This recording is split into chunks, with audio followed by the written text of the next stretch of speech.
Are we just starting now? No, it just periodically reminds you.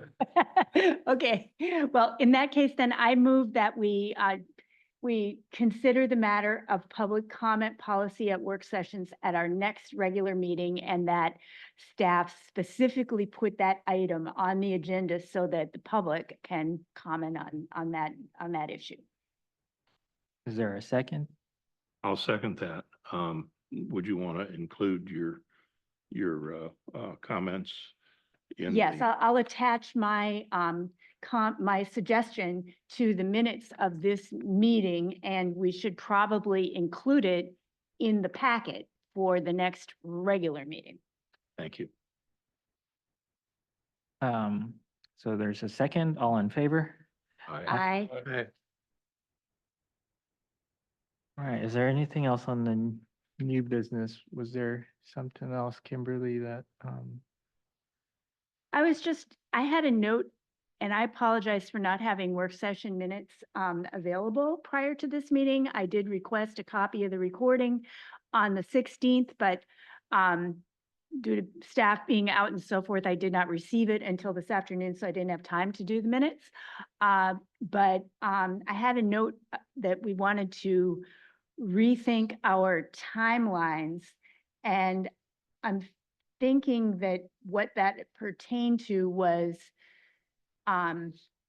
timelines as to when we give public notice of things, such as our meeting, when the agenda packet's available, a deadline possibly for public comment prior to a meeting. But I didn't write anything more down from that. all right, is that something that we need to talk about next meeting? Put it in the agenda, or how does everybody feel about that? Is it pretty clear, I guess, Kurt, on timeline wise for notices and things on your side? Is this, what's the issue? guess? I think it was like, just when our notice is going out about our meetings and work sessions. Yeah, Yeah. yeah, it's been Okay, done correctly. I think we have contacted our communications person to put it on the monthly blast or the weekly blast, the work Okay. sessions. So I think that's what you asked for, and to try to fit it on the social media page. So I did do that after the meeting on Tuesday. okay. Well, but Um, as of now, it's not on the list. Our work sessions are not on the city's agenda center list. So I think we wanted those added. And then there was concern about 24 hours notice for a work session being insufficient time for meaningful public comment from the public.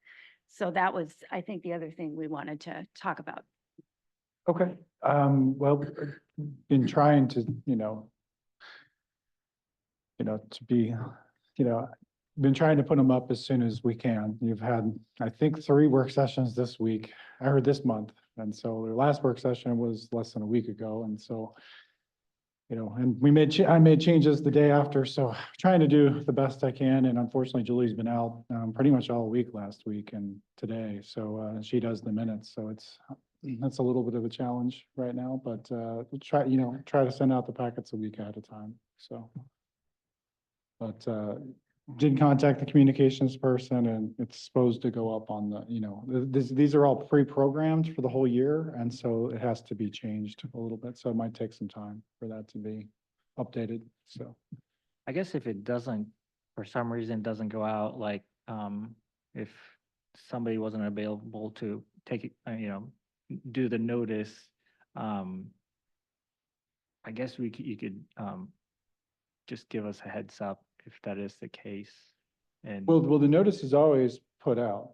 or, I'm It's sorry, just, I think on Ms. the agenda McCann's center. concern is it's been, some of these, since you've had, a lot of work sessions, you've gotten it like 3 or 4, or 2 or 3 or 4 days beforehand. And I think she would like more time. And I think I'm pushing back and saying that, with this many work sessions and with making changes, it's especially with when people are out, it's, we can make the 24-hour deadline and try to send it to you as soon as we can, but I don't know that I can do much more than that if we're gonna have 3 sessions, 4 sessions essentially a month, so.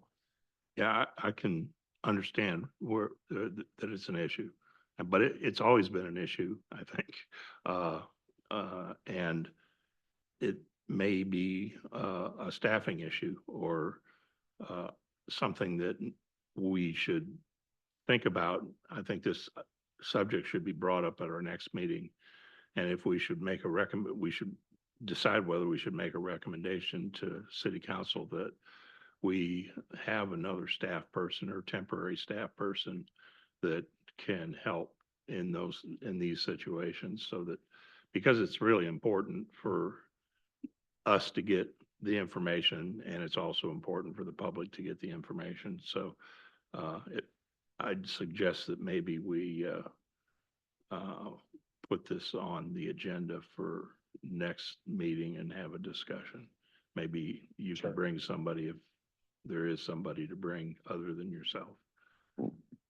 Sure, I think I'm just trying to get to the point where this is a very unique month, and that even if I'm going to put somebody on the agenda, it's still, I don't know how much more we could do other than logistically. I'm not trying to be defensive about this, but if you have a work session every single week, it's going to be hard to provide you with a packet sooner than 3 or 4 days beforehand, because there's literally not the time to.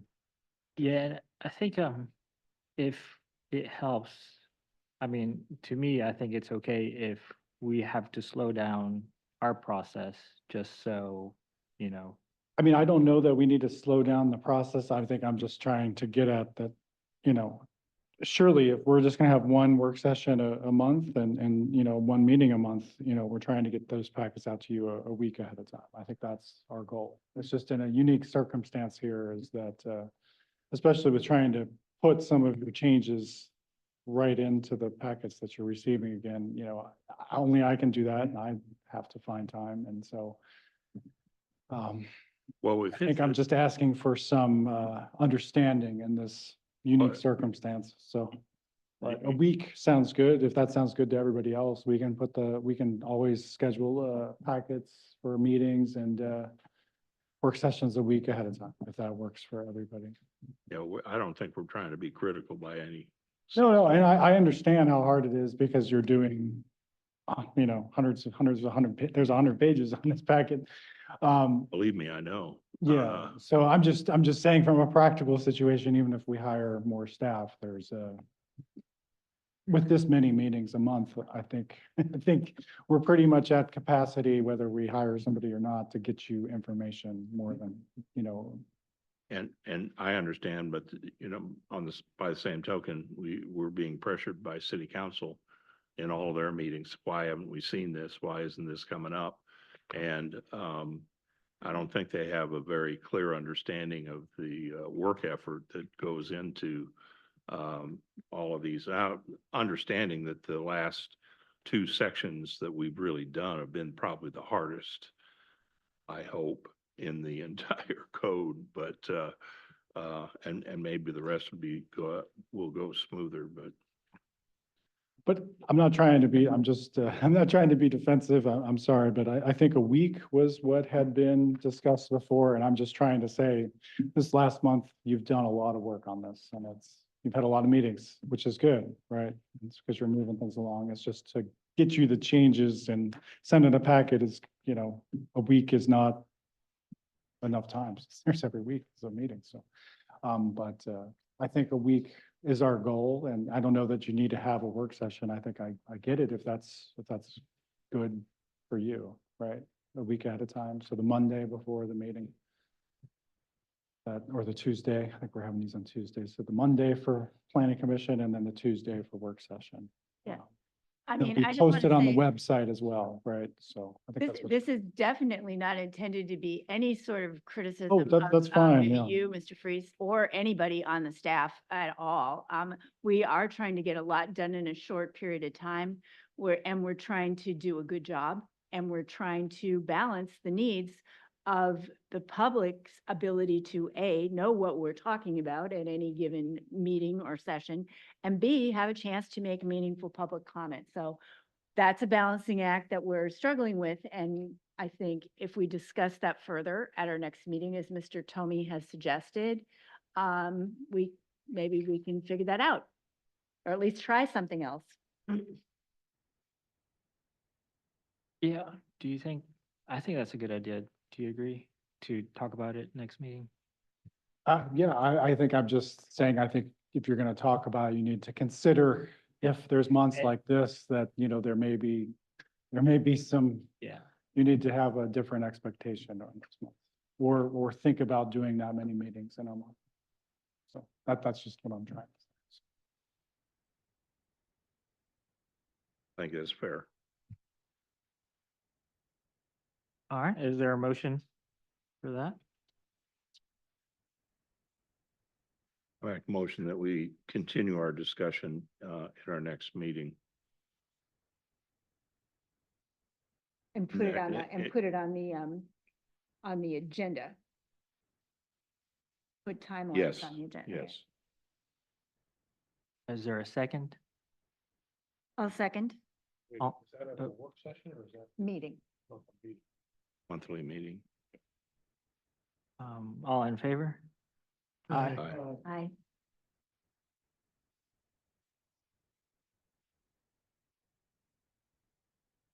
Any opposed? Hearing none. Motion passes. All right, let's jump on to the old business. The Beaufort Development Code. So I think we'll start back, and just hopefully just breeze through chapter 7. I have, Don't know about that. well, we already went through it, through the work sessions, but we did not, go consider the public comment that we have. So, Well, we spent a fair amount of time at the last work session on the first half of 7, so right, there are some comments, at least some of us have on the second half of 7. I will say that I did incorporate Diane's comments, at least up to where you stopped, I think, which is page 21 of 52 on the layout chapter 7 is, I incorporated almost all of her comments, except I think she had a few broader questions that okay. just wanted to throw that out there for you. Well, how about we just open it up to public comment first, and then we could start. You have anything, Diane?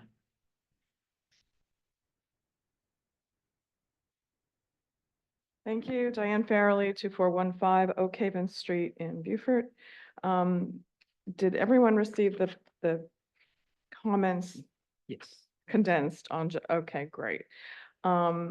So since my comments were not considered during the work session, the first half, I would like it if you could at least kind of address those. And as long as you're going to address each of the comments as far as you get tonight, I won't need to say any of them. You can just go ahead and address them as Benji has suggested we continue in the future at the work sessions. That's okay? Yeah. Okay, great, thanks. No virtual comment. All right. Were you gonna say something? or-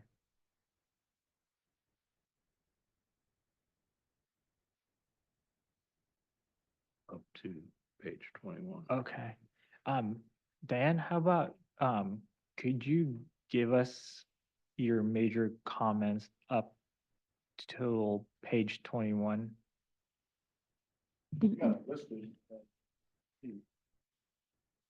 Right, they're listed by section. One thing when I was at the TRC meeting, the transportation person had made a comment about wanting to straighten a road just to make it straight, where the developer had done a really nice job of accounting for trees and so on. And I was disturbed by that comment and I mentioned it. It seems like maybe we have taken that into consideration in some of the further items in 7.1 or in chapter 7. I just wanted to be sure that it kind of made sense to you. 7.2.2 C3A, there were a couple of things, actually the 3 next items that are on my list. Take us to the page number so we can stay up with you. Okay, you, in the Can you past, help I me? did that, like, you couldn't follow along, so Mike, are you Can asking for it to be on here, or are you asking, or you're asking her to state the page number, or, Oh, that's okay. If you take us to the section, that's fine. okay. okay, 7.2.2 C3A and C3D. Now, you may not have them because you don't have the minutes, but I had that language was changed on both of those items at the work session meeting. 7.2. 22C3A.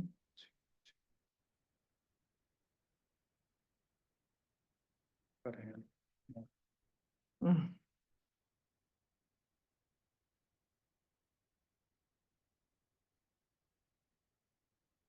Mhm. 3A, okay. So that is page, looks like 14. No, don't worry about the page. We Okay. probably different. Okay, so your new packet, excuse me, did not include language that I recorded as being changed during the work session meeting to allow for future constructability to the adjoining property.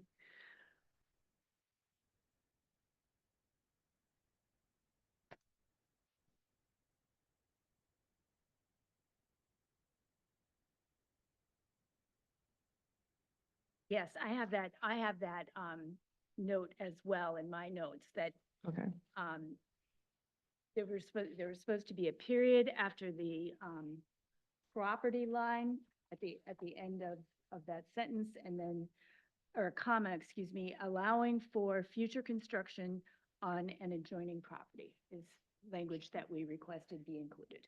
thank you. And then that same section D, I just have approximate language in terms of the changes that were made, recorded showing the required stubs for any extensions to substreets and streets intended for extension during future phases and how they will be connected.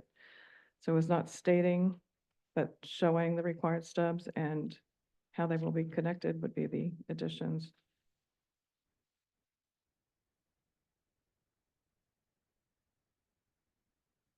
Yes, my notes say the same thing. Okay. Next, if we're ready, 7.2.4B.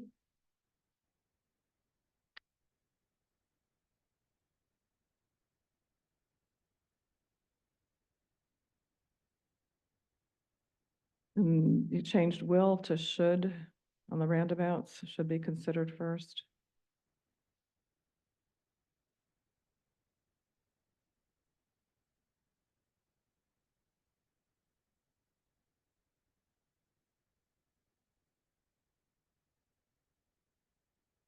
Could you state again, Mr. Suderman? 7.2.4B, traffic control and signs.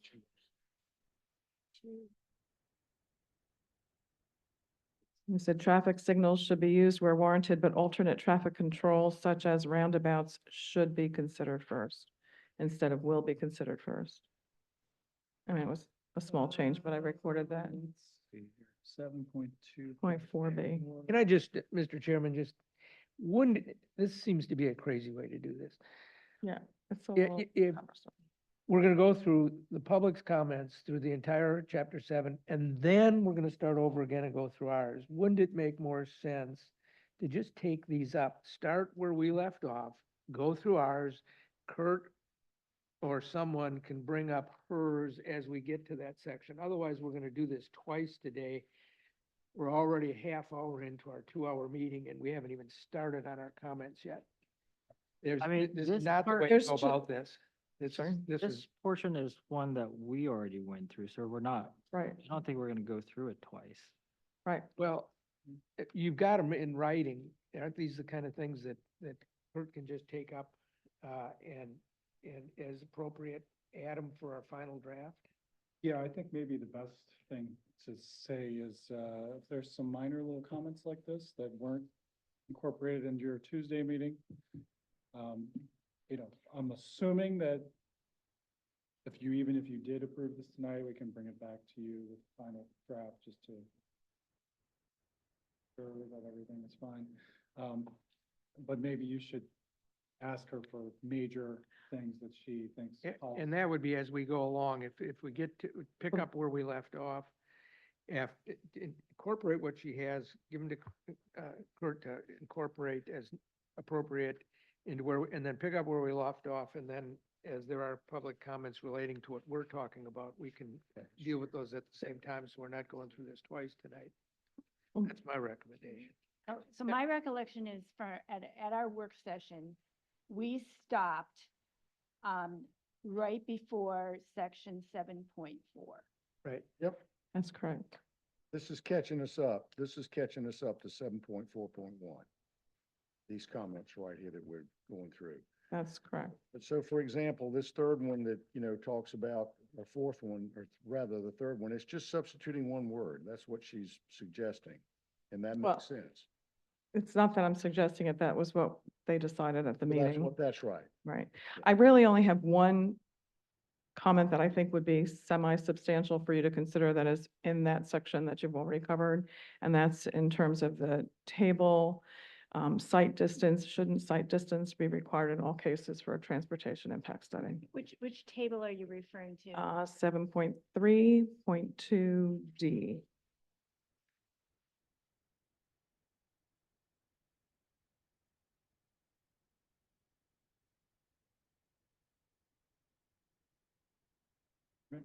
Mm-hmm.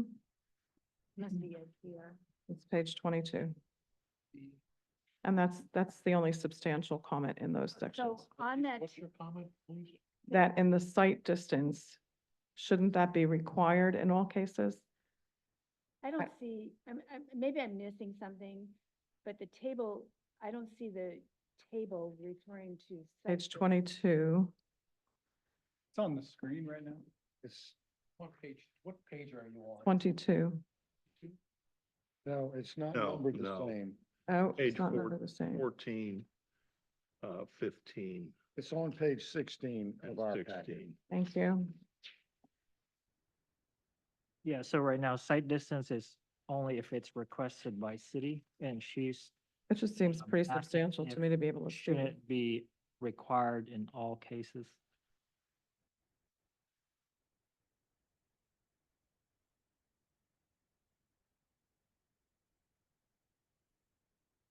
We're talking about the planned contents of a TIA. Correct. We're not talking about the location of a curb cut. I mean, site distance is what you look at on a site plan. And there's a standard for determining what appropriate site distance is. It isn't ever part of a TIA. Thank you for the clarification. I appreciate it. That was the only major comment I had in that section. Thank you. All right, so, is everybody else good with all the comments, except for the site distance? So I guess, Well, I guess what I'm confused about is, so 7.2.4B, traffic control and signs, the word will the word should be substituted for the word will, and it's not done. And I think that Diane is pointing that out, and that was something that we discussed. So maybe I'm just missing it here. No, I think that was missed. I think I missed doing that last week, so. Okay. Yeah. So I guess ultimately, I mean, if we're gonna vote on this, in the end result, I mean, we need to catch all these little errors, and she's done us a service by doing that.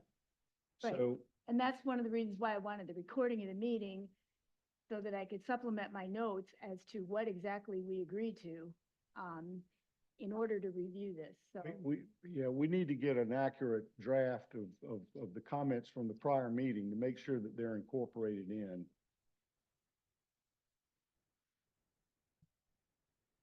So based on that, I actually believe we need more time to look at this, and Ms. Farrelly's comments, which she put a lot of effort into, and also I want to review that recording, and of course, anybody else who wants to listen to it as well.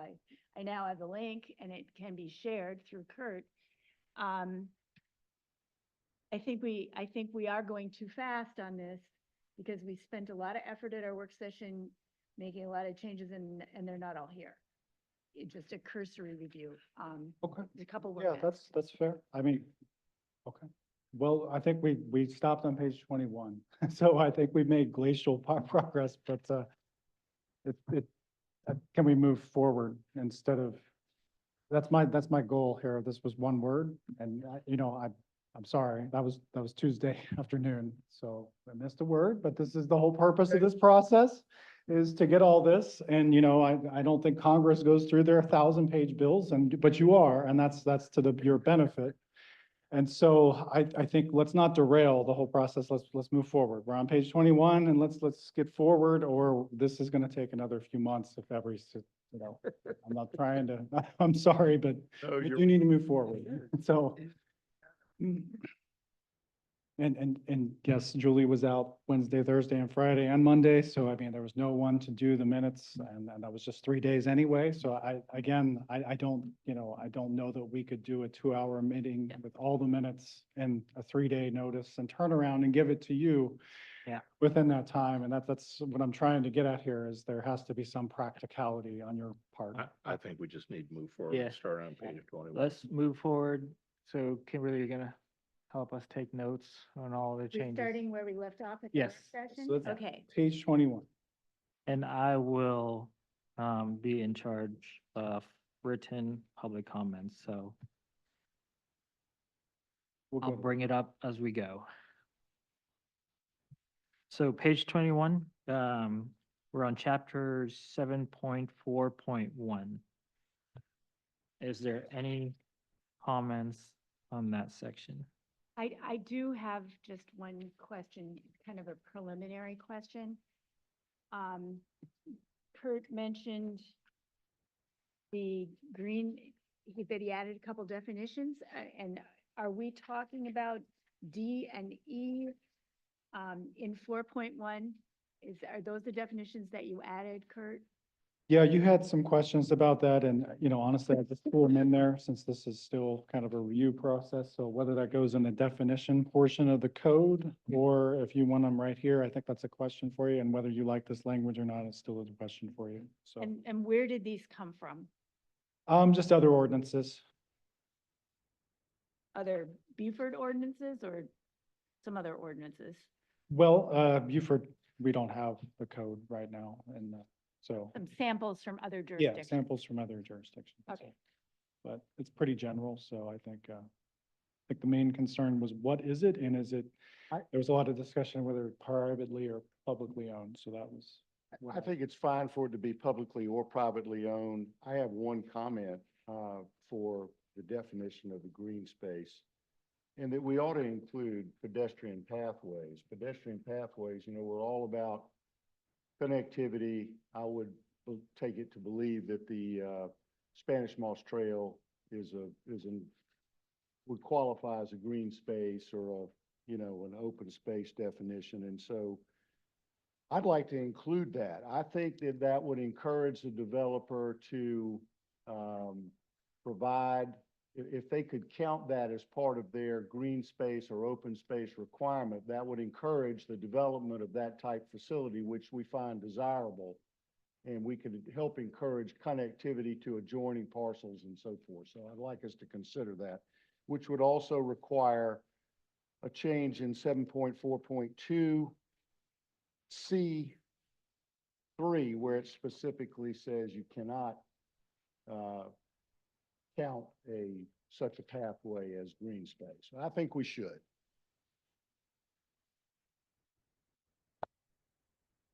So are you suggesting a definition be added?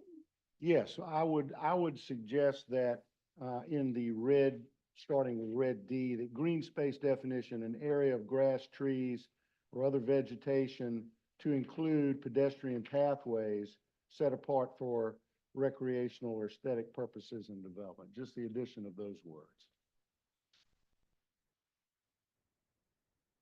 I'm fine on that. Would you mind repeating that so I can? Yes. So we're on page Listen to- 21, 7.4.1, Sure. D, new D, your red line. Sure. green space definition, an area of grass, trees, or other vegetation to include pedestrian pathways set apart for recreational or aesthetic purposes in a development.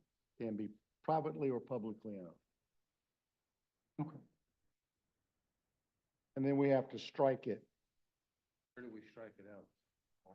Down in the next section, 7.4.2, which is on page 22, look at the bottom, you see C2, public road rights of ways or private streets, including sidewalks located within those, are not to be included as community green space. You see my. Well, I think, No, you're talking a pathway, not a sidewalk. we're not, yeah, That's sidewalk, different. yeah. Okay.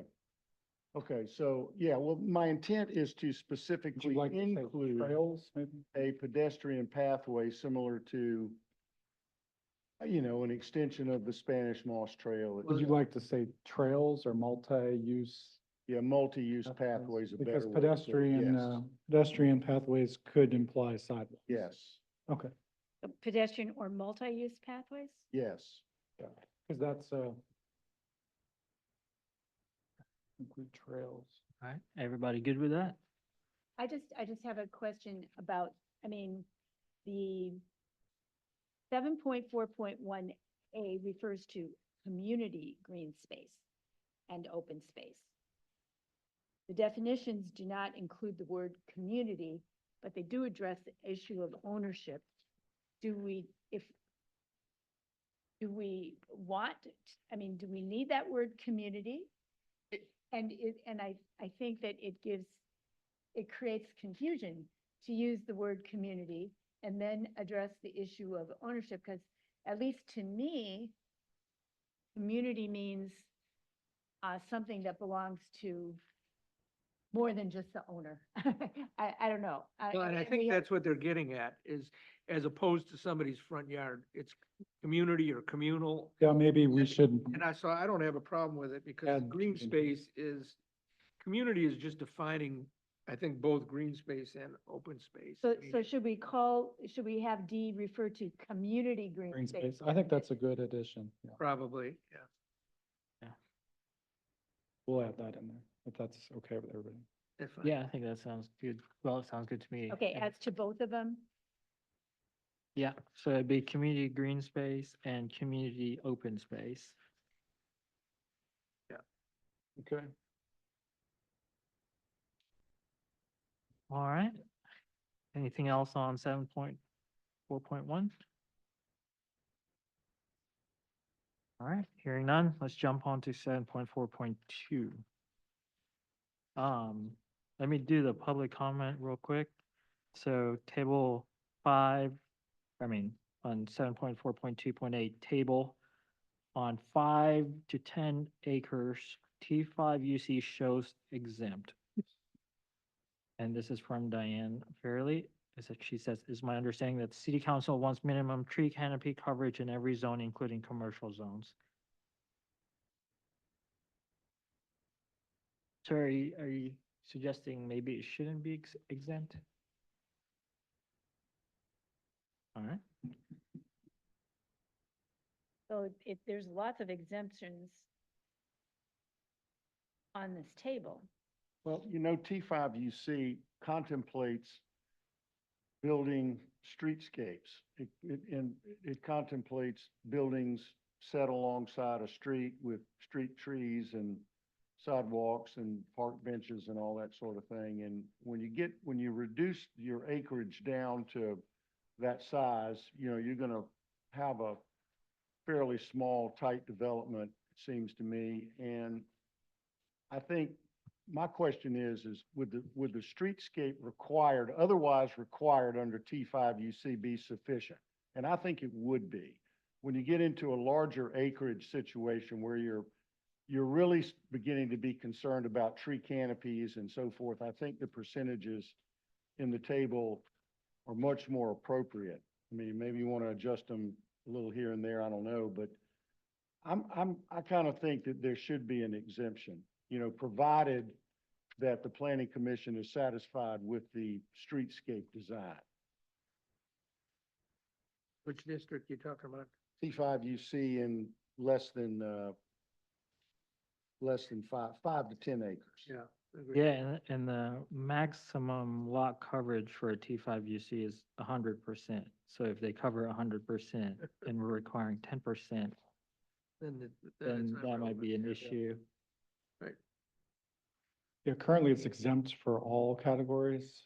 And Yep. So the change would be, once when you get a little bigger, that then we require you to do something, but I think it's a fair comment, it's just, obviously the DC is downtown, that's like Bay Street, so Yeah. it's going to be difficult to put in street trees, but T5 UC, I think if you were gonna consider that, it'd have to be like a 5 or 10%. There is a civic like plaza and things down here, it's just, I think you just gotta think about, do you want it really dense, like Paul is stating, and that the tree lawn and everything on the street is good enough, or should it have some trees remain? I think that's a question for you, because right now, doesn't require anything for the whole code, so. I mean, I personally think if it's meeting the street trees requirement, I think that's enough for a T5 UC. I don't think there's any significant acreage left in those zoning districts anyway, are there? T5 UC definitely has some significant acreages. Undeveloped acreage? Yeah, it goes, there's a split zoning between T5 UC and RMX that's, goes up 21 and 170 that has a significant number of undeveloped properties, so.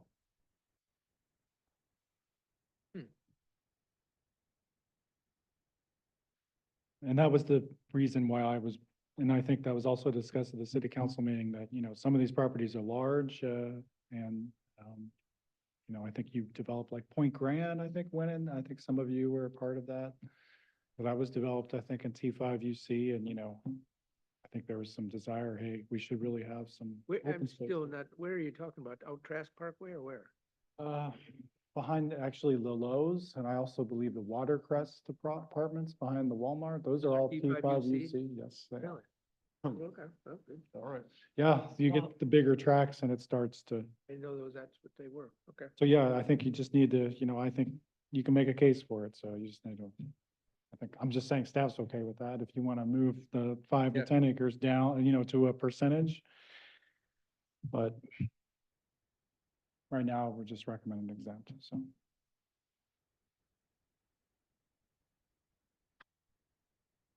Well, so for example, the apartments that are, the site work's underway across the street from the Lowe's on Burton Hill. Is that Burton Hill Road? I guess it is. There's a streetscape amongst those buildings, is there not? I mean, I'm not familiar with their site plan, but there's a streetscape there, correct?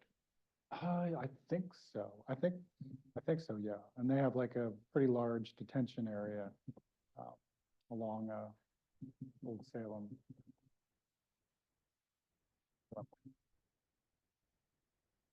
Yep.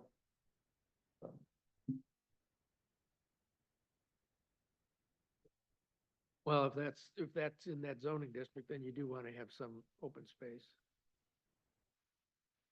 requirement for something like that.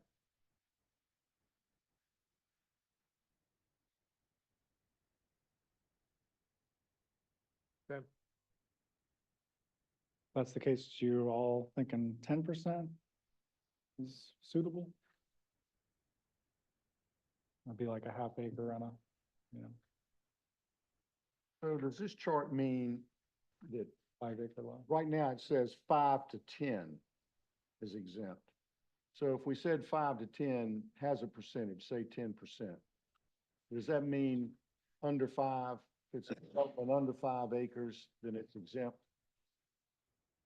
Well, right now it's less than 10 acres and almost all of it was exempt. So this was a change, but I think this was a change reflected of the city council work session. But I mean, if you would prefer to keep it, less than 5 acres and kind of revise the rest of it, I think this is the time to just have that. Well, discussion. yeah, I mean, because 10 acres, that could easily be a That's a- 120 to 180 unit apartment Yeah, that's complex. a So I mean, big- that's a pretty big, under 5 acres, you could have easily a 60 or 75, 80 unit apartment complex.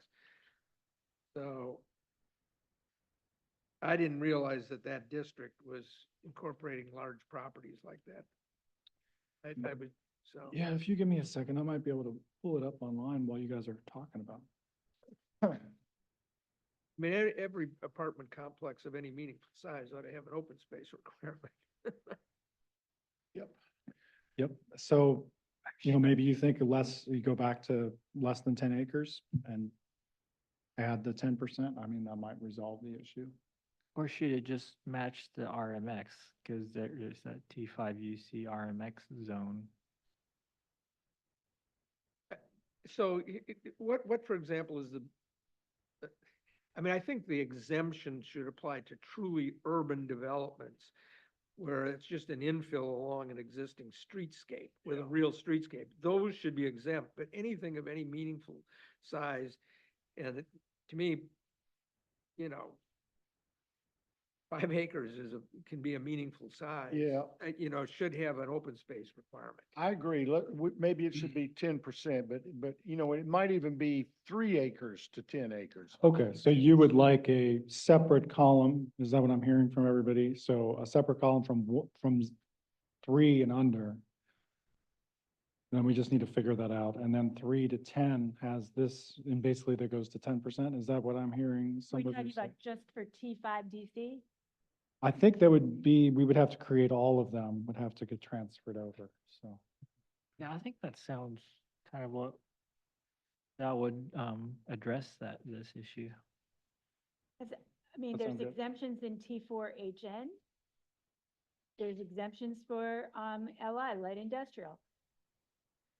Yeah, and T4HN is considered exempt because it would be changing the historic district or the nature, and typically those lots didn't have really sidewalks or anything really. I just think it would be wise, I'm happy to say 3 acres or less should be exempt because you're gonna have to have a streetscape of some sort. So,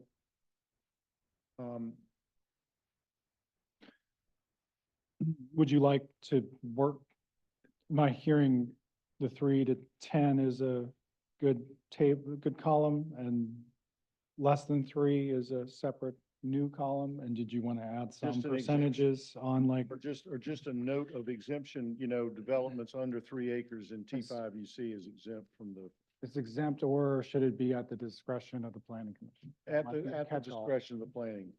Okay, Yeah. does anybody that's else fine. agree on that? So, so we're not adding a row, we're just changing the 5 to 10 to 3 to 10. 3 to 10, and then And adding then another. 3 or row. less would be through the planning commission. And we could possibly, Or code administrator, because if we do a minor subdivision, you probably want that. we- If Benji subdivides his lot, a way to do that without messing up this whole table would be we have 2 footnotes already, 1 and 2. We could change the number on those to 2 and 3, and we could make a footnote 1 by size up in the top left corner and just add in there as a footnote 1, developments less than or equal to 3 acres. Requirement would be up to the administrator or the planning commission. Yes. I'll see which one works.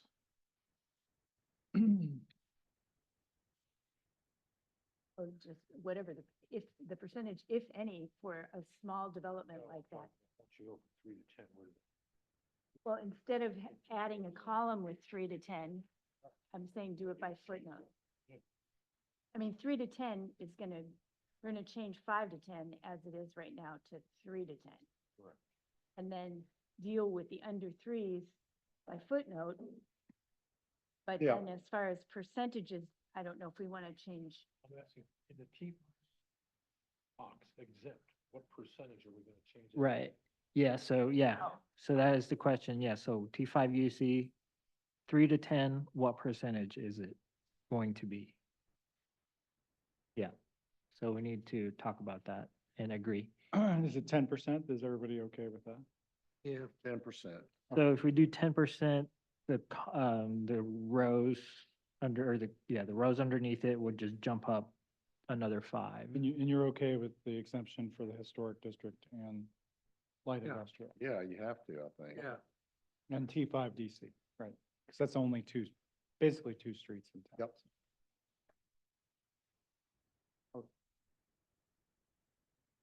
So I'm just looking at the definitions. Does T5 downtown core include anything other than the historic district? The T5 UC, yeah, it includes quite a bit of property. You give me a second, I might be able to pull up a zoning map here. But Are you able to pull up the map? I think this has internet on it, but if you want to continue talking, I have the code here, I just don't know where the map is in here. I'm looking at the definitions right now. See if I can find. So is everybody else good with everything else on that chart? Oh, wait, maybe it's here. in moving forward, I would suggest that we stick with the major things on the rest of the chapter 7, right? You know, if there's this minor things, just, you know, like the word would or shall, you know, like, let's just submit that to everyone as part of the record, and we can make that change to the next meeting. Yeah. Right, or work session, should it be, because there's no reason to waste the time to talk Yeah. about, unless it's something that, you know, changes the policy, right? Changes, makes a major change and. Well, let me just ask, lower on this table, it looks like, it's hard to tell because there's a note covering part of it, but it looks like all light industrial districts are completely exempt. Do we want that? And I'm thinking, isn't the existing industrial park, for example, light industrial? I mean, do we actually want to exempt those or not?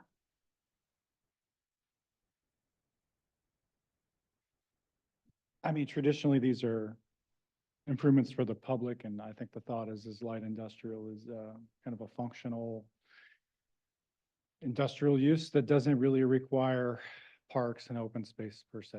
But Right, it's- wasn't there maybe I'm wrong, but wasn't there a Yeah, proposal that just- right next to the trail, there was proposal to zone that light industrial? Yeah, that was, so I'm just giving you the background. So now that you see the screen, so all of this, like kind of like striped red, all of that is all zone T5 UC and RMX. So you could pick either one. So it's actually significant. It's like 50% of the city. So it's a significant portion of the undeveloped property. So if everybody sees that. So, Mhm. so I have a concern that all that property is getting the same treatment as the historic district. No, not T5 use. Oh, she's talking about the light industrial right now. Oh, now I we're was talking just about- segueing into the, since I got the screen up, you can see all the T5 UC that's, and then actually all of this purple is also Well, T5 UC. In the So all the purple, dark purple, and all the striped reddish purple is all T5 UC. So you can kind of see it's pretty substantial.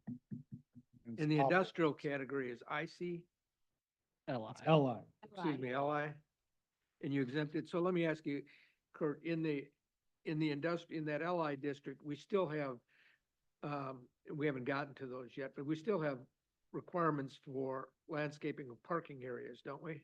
Yeah, they have the And, landscape. and do they also include in that ordinance that part of the code that we haven't reviewed yet, does it also have requirements for perimeter landscaping?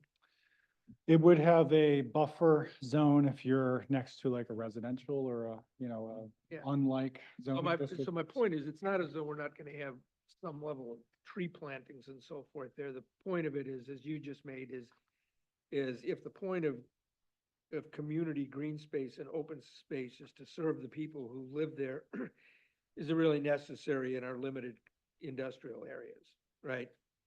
Other than having an outside smoking area for each building, I don't know that you need anything else. That would be my position. Yeah, I think I agree with that statement, that we don't really need it on light industrial. And if we sure that,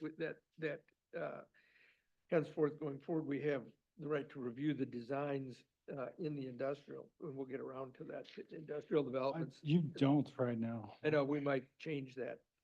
I don't, yeah, we haven't gotten to that. No, we haven't gotten to it, but my only point is that if we have a involvement in the design review, we can make sure that, you know, there's an outside incorporated smoking area for any potential large future industrial uses. This day and age, it's not a bad idea since, So I think there's one vote to add it, and then there's a few votes to not. So I think just do we have, maybe you should just I'm just saying, leave it. poll exempt. everyone to see, should we add LI to, because Yeah. Yeah, so how does everybody else feel about that? What is the question? Adding open or green spaces in Or light leaving it industrial, Or alternately leaving it exempt. or yes, or leaving it exempt. I just said leave it exempt. I mean, With the discretion of the planning. With the discretion of the planning commission That we it's an don't, interesting idea. review. You could just change it after the discussion. Yeah, but we don't review light at industrial? discretion of the planning commission to. But you don't review it, Or that's do it right. You don't review it, so yeah, that would be hard to do right now. yeah. I don't think it's typical, other than the perimeter line. I don't think, yeah. Yeah, I mean, Typical I wouldn't want to park go or to a that's just- park in an industrial area.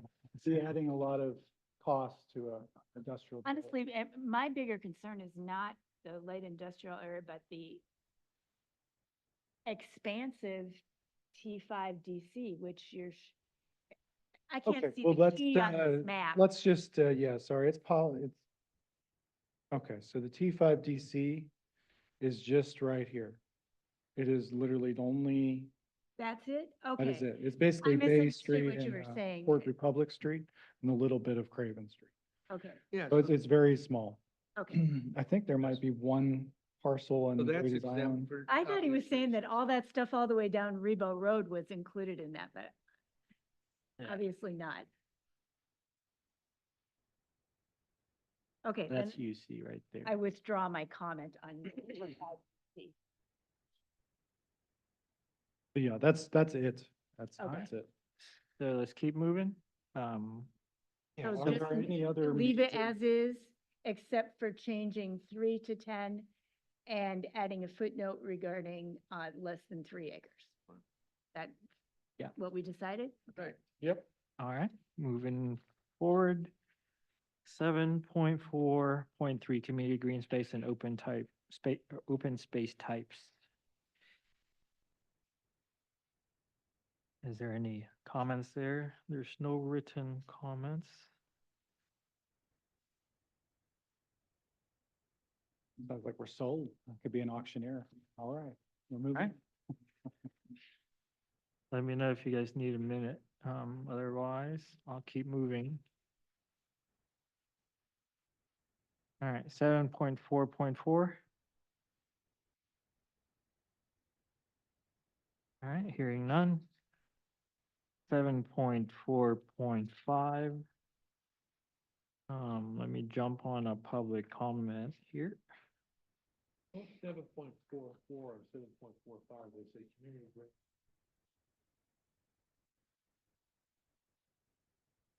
Community green space and community,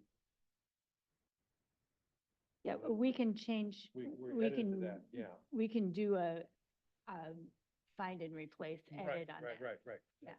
Okay, wanna bring- Okay, so the only comment on 7.4.5 E is a verbiage change if the owner of an community green space, so slash and then community green space and then add I think, slash Benji, or. That what was discussed is everywhere but open space has just is stated in this section of the code, we go to community open space.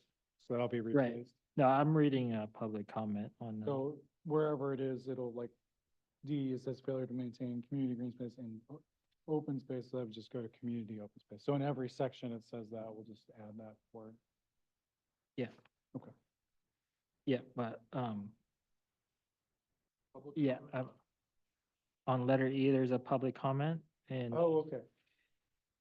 so just slashing N, so owner of N, slash that, and then community green space and or, so it'd be and slash or.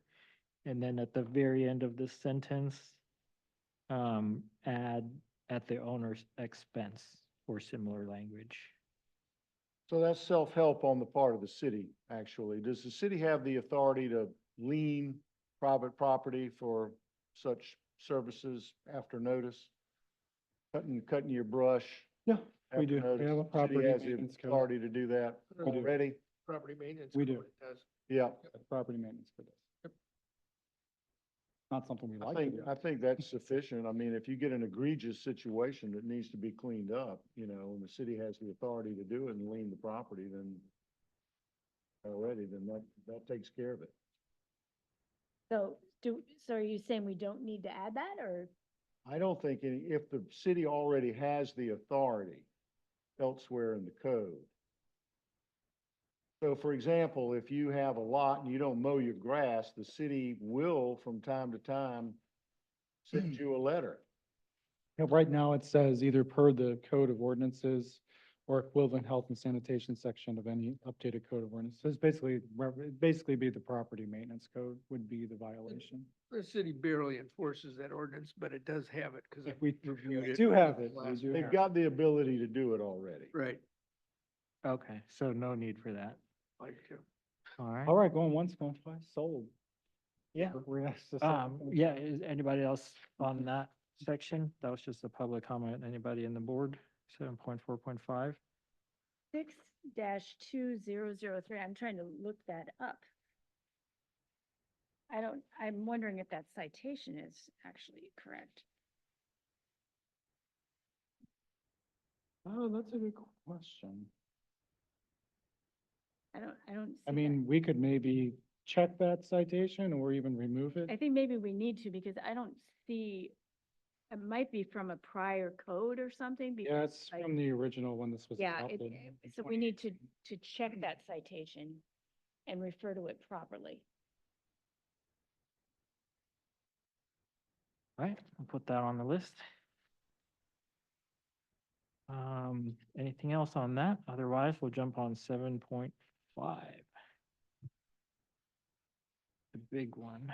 Yeah, I've got a lot of questions going through on 7.5, but, Do we want to stick with the major things and then major policy, major? little and big, this is the best way to get them.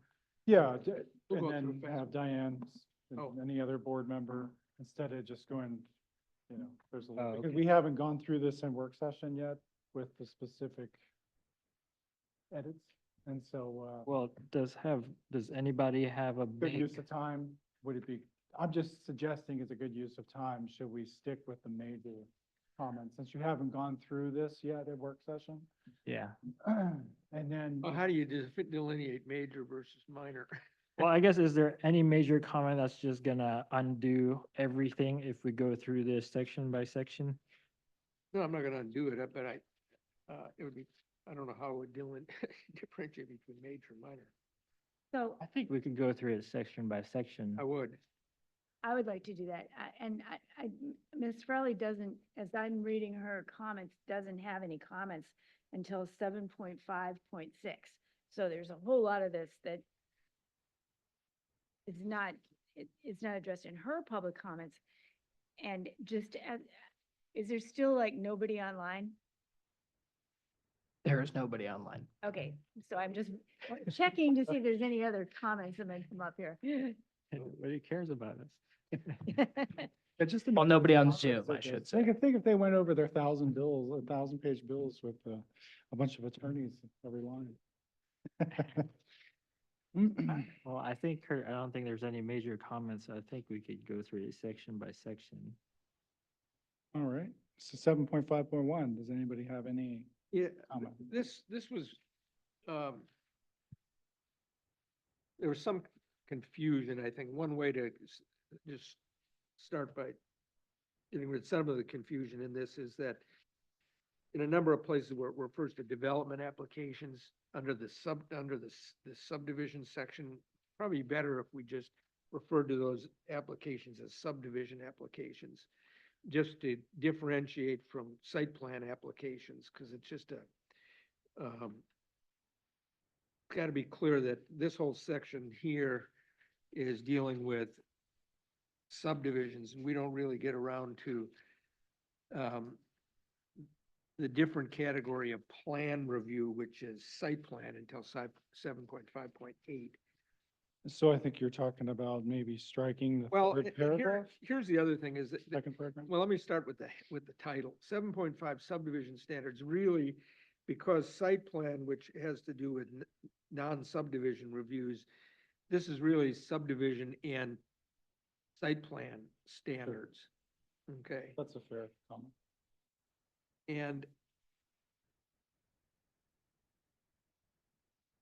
so, I guess in the introductory there, then, it kind of goes back and forth between subdivisions and general development. I guess that's okay, as long as it's clear that the heading deals with subdivision and site plan reviews. So the general provisions of 7.5.1, in that event, I guess, can just refer to development applications, because this is just a catch-all for everything under that, so. But when you get to the second paragraph, then this is gonna repeat for me in a number of places. In the second paragraph where it talks about, at the very end, it says, for compliance with the city's comprehensive plan, civic master plan, Beaufort Preservation Manual, this code, and then it says, and applicable regulations, policies, and other guidelines as amended. Other than the comp plan, the civic master plan, the Beaufort Preservation Manual, and this code, what other applicable regulations would we be talking about? Well, like SCDOT's standards, BJ, WSA's. But are we reviewing things in accordance with their Well, they are, regulations? they're kind of part of the development process, but, I think we're just, Okay, I don't mind that other applicable regulations, but policies and other guidelines. It doesn't seem to me that, I don't know what other policies and guidelines there would be. I would there's say, alternative, I think would be like the fire district's guidelines, or, I think that's probably the catch-all that it's intending. Who these regulations, what other applicable regulations he has to deal with. If we filling things out, shouldn't it be spelled out for the person applying for this? I have less problem with applicable regulations, because at least that's somebody has enacted that, but policies and other guidelines is so vague, I would just take that out. I mean, I'm probably got that language from another code. Yeah, that's all right. It's So, no big deal. I just Um, read it. He'll know that I'm married to it, No, I think I agree. The applicant's engineer is gonna understand the applicable regulations, OCRM, DOT, Beaufort, he's gonna deal with all that. Right. But anything that's just kind of amorphous, I think we shouldn't have reference to it. That wouldn't be fair. He wouldn't even know where to begin looking. Thanks, Bill. I think there's consensus on that, to take out that language. But I did want to just backtrack a minute. Bill, were you suggesting that we change the title of this to subdivision and site plan standards? Yeah, because it ends up being that this regulation, all of the initial stuff has to do with subdivisions, and then in the same 7.5, it gets to 7.5.8, we finally get around to site plans. So that's why it should say subdivision and site plan standards. Subdivision and planning. Well, we specifically refer to subdivision plans, which are divided into sketch plans, preliminary plats, and final plats, and then minor plats. Right. And then we go to something that is specifically called a site plan. Mhm. So that's the only reason that I was, So one thing that, I have a question. So if I guess the difference between this site plan and just a regular site plan that would go through HRB or like a development type site plan, what is the difference? Well, this site plan, that 7.5.8, you mean? Mm-hmm. This wouldn't apply. to That's, the charter. that's when somebody's building a new McDonald's, right? Yeah, Or a new apartment building. Yeah, the site complex. plan is basically what you did when you were on DRB. Yeah. Does that make sense? okay. You were doing all of that at Right. DRB, whereas the planning commission was doing the rest of it. Do you see the difference? So the planning commission was approving the subdivision, the major infrastructure part of it. Okay. You were approving the site plan for the apartments, right? So Gotcha. this is combining the two, and I think he's, by adding site plan, I think he feels like that would add the two together into this code in a better way than what's stated. So I guess the answer to Benji's question is there is no difference? Between what? Between a development site plan and this site plan. No, those are the same They're the thing same under our thing. code. Site plan and development site plan. I mean, I always, my experience was calling them development plans, but I don't, Call them site I guess I'm kind of like jumping to forward just because I looked at it. What is like, if the HRB is required to submit a site plan, do they go back to this in reference to this? No, that's a whole separate section. They that go you in already, chapter 9. you already approved that section. Well, But That is, we need to make an exception in here, you know, and unless the development is processed under chapter 9 or something, you know, something like that. I think that'll come in chapter 9, because this is all for Okay. specific development stuff. And I think it already had an exemption in the section that you were looking at, only in historic district properties, et cetera. So- Okay. But we can double, Yeah, I mean, as check long as that it because that was makes, section, chapter 9 anyway. So- well, as long as yeah. it makes sense to but, everybody. So do we agree to Bill's suggestion that we change the title to subdivision and site plan standards? I think I do. Oh, okay. Okay, so just leave it for right now? well, you can't have the heading as subdivision standards if it deals with something other than subdivision standards. You gotta have the title accurately refer to what's in it, and this chapter deals with more than subdivisions. So I don't care what you call it, you can call it subdivision, and site plan design standards, because that's what you're talking about, the design of a subdivision is site plan design, so call it subdivision and site plan design standards. Site plan is under the subdivision, right? But no, it's not, it's a separate process.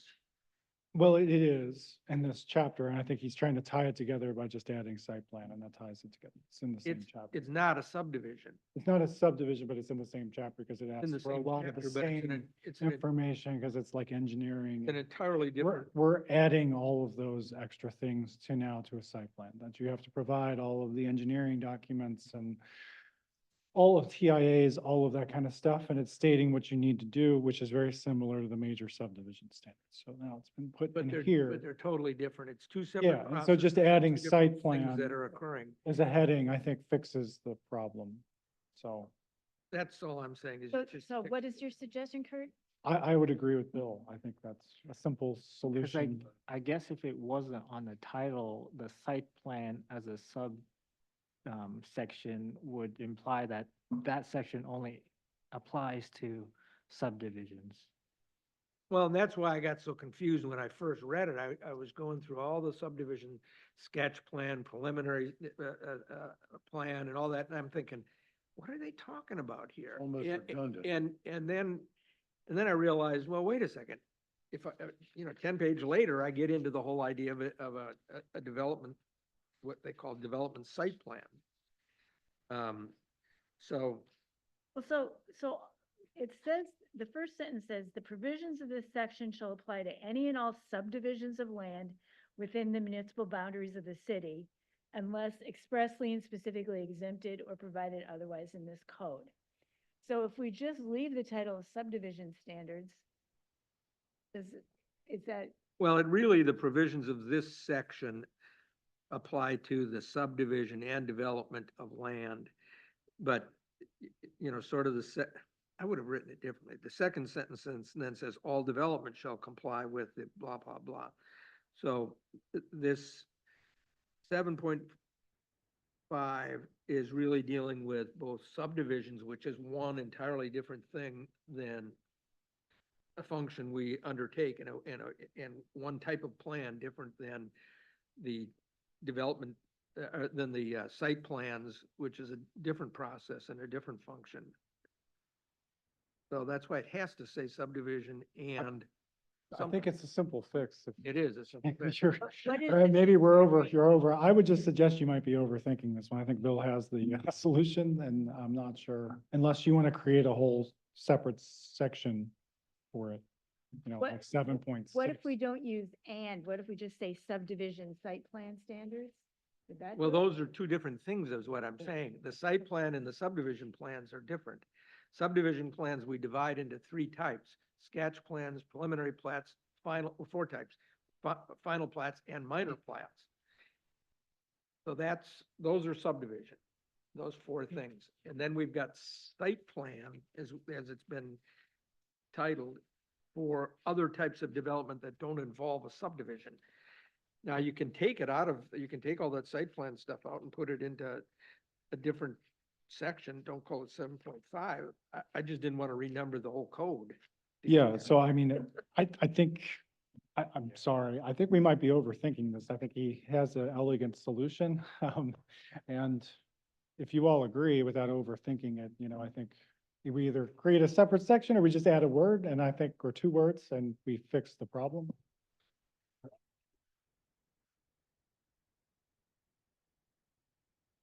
So what are we agreeing to? Subdivision and site plan standards. Okay, And then, and it may be correct, what Kimberly pointed out is where when the verbiage under that talks about provisions of section shall apply to any and all subdivision of land, we might want to say development of land excluding, you know, that which is addressed in chapter 9. So subdivision and developments. so not to belabor this Let's and site plan. too much further, but what if we said subdivision and subdivision site plan standard? No, you don't, No? a site plan is not part of a subdivision. You can have, we're gonna see site plans all the time that don't involve a subdivision.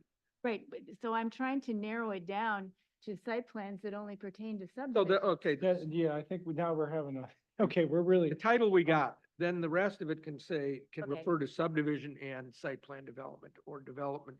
does state Whichever you all want. development, et cetera. So are you comfortable if we just add that word that we're correcting? the Good. problem? If you, And site plan. One second. in the first sentence, In the, Well, and the the title, title, yeah, do that. Yes, as I said, does that, I think that fixes. right. And then when it starts out talking about subdivision of land, it probably just should say subdivision and other development of land. And if you want to put in, I'll leave it up to you. I agree with you that historic preservation, the historic areas are dealt with in chapter 9. Want to put excluding, It does say specifically exempted or provided otherwise, in this code, such as the historic okay, district. Maybe I could just add that, so everybody. yeah. so far I have changed the title to subdivision and site plan standards. And in the second full paragraph, put a period after the word regulations in the 4th line and take out the remainder of the sentence. That's it. Yeah.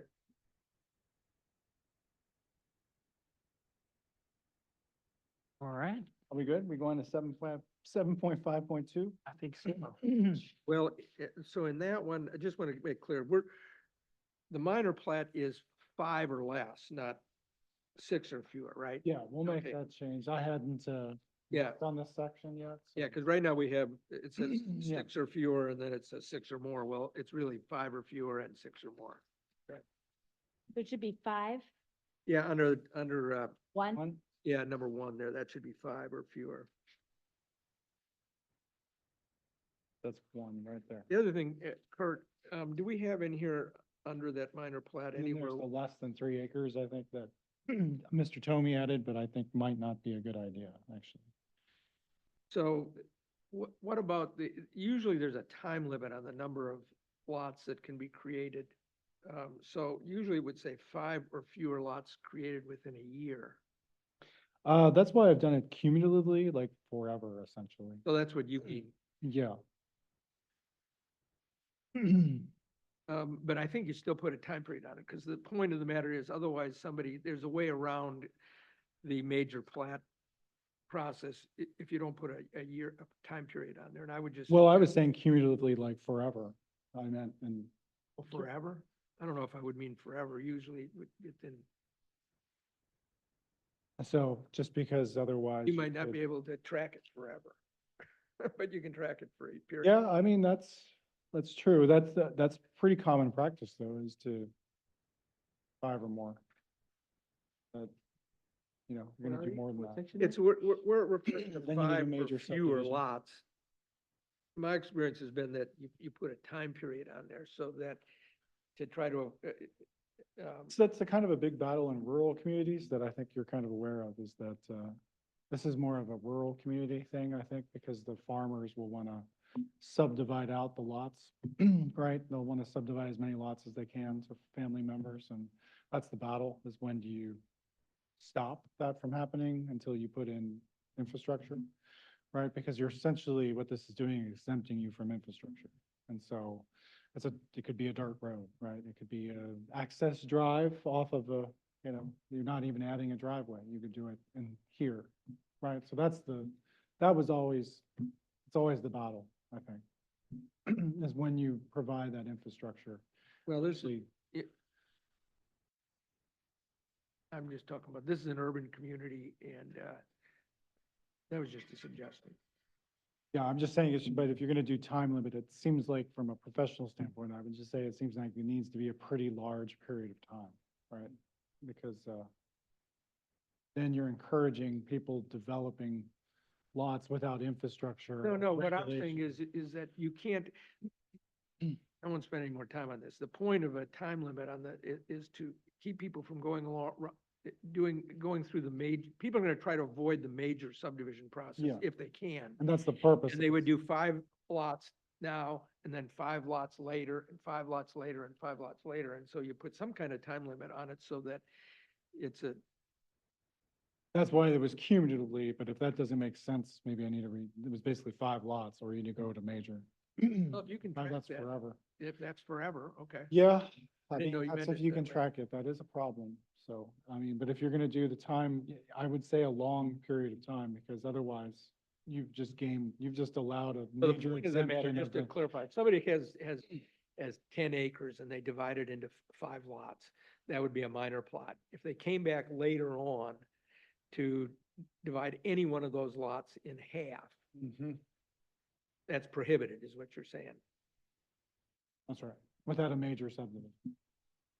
When you'd have to put in, otherwise you would But I don't think- potentially encourage. Yeah, but I think he's right. I think, you know, if you create a minor subdivision and then subsequently take one of those parcels and come back for another plan, you know, and subdivide that to another 5 parcels without affecting the others. I mean, you can do that, right? Yeah, and this is trying to stop that. I think that's because then theoretically you could develop a lot of subdivisions with no improvements. And that kind of contradicts the point of the code. Well, they'd still Not have to putting in meet the interconnectivity and, you know, the subject to the, So I think he's Condition suggesting a approval. time limit, that Could we address 10 or it 20 by, years, you can start cutting it up again. could we address it by I'm just putting saying a after- definition of the parent tract? The parent tract, will be, it is defined as it exists as of the time of the initial application or something? Yeah. Well, you I think can do that's what that. it's doing. Hmm? I'm just saying, you know, the point of all this is that if a minor subdivision is minor enough that it shouldn't require infrastructure. Right, a major subdivision is you're starting to plat a lot of lots, and you probably need improvements like curb and gutter, roads, drainage, right? And so if you allow that big exemption, then, you know, if I'm gonna go I would just keep doing minor subdivisions. I'd just do a 5 lot and then 5 lot and then 5, and I'd never have to provide any drainage or any other improvements. So that would be the that's the, Well, if the point of it is the parent tract can only be divided into 5 lots, 5 times, yeah. one time. Yes, up that to- was up the to 5 goal of lots. And that. if that's the way you interpret it, you got a certain ability to interpret these things, so that's. So maybe that needs That's to be fine. clearer, maybe that Yeah. language needs to be clearer, but I think if you were suggesting that maybe there's like a time limit, like 20 or 30 years, I'm just warning, because if you don't put a time limit on it, that's pretty big. And if I'm gonna go to subdivide a lot, I'm just gonna keep subdividing these little lots, and then I might have to put in streets or drainage or anything, you know? No, that's what I'm trying to, for here. Would the parent track, part, replace the time limit?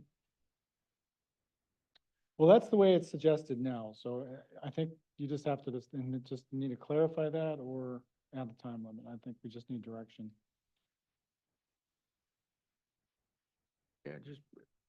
make The some land use reference to- attorney here. No, make said- some reference to the parent track. That's probably a good idea. That's probably a good idea.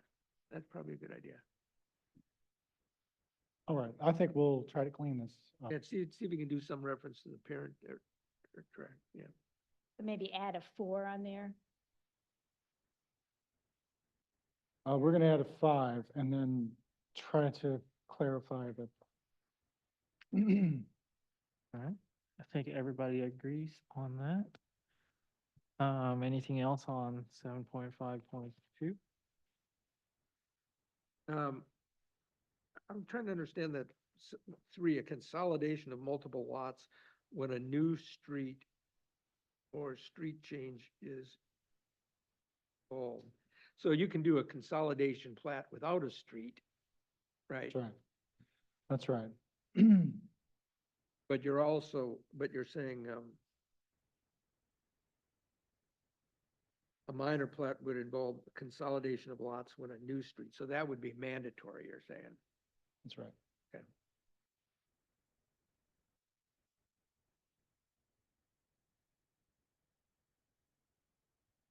Kurt, just I curious, think that should be not involved. Yeah, you're right. Not involved. So then on the major subdivision, the creation of more than, when you got the 3 acres, subdivision, so is that a 6 tracks and more than 3 acres, or just because it's a separate sentence there? If I'm doing if I've got a 4-acre lot and I'm just dividing it in half, that shouldn't have to go through a major subdivision process, should it? Well, I think that was a proposal, and I think that's something you need to discuss, is you want the larger lots to come before you or not? Well, I don't know what sense it would make just to take a 4-acre lot and you just divide it in half, because it requires someone to go through a major subdivision. process. Or even a 10-acre. I mean, I just want to divide it, I own it and I want to divide it between me and my brother. And why That's would I right. go through a major subdivision to Yep. do that? That's right. I'm fine with removing that. I think that was an I think addition, it's, but I think it's it's the number of lots. you said you're an urban community, like, as you stated, so it's maybe not as important as a kind of a farm community that's growing, when you want to maybe control growth a little more. That's probably when you would want to do something like that. But a lot of divisions aren't done for development purposes. They're just Yeah. done because somebody wants to divide their property in half. Sure. Sure, Three but three siblings just want to divide it up.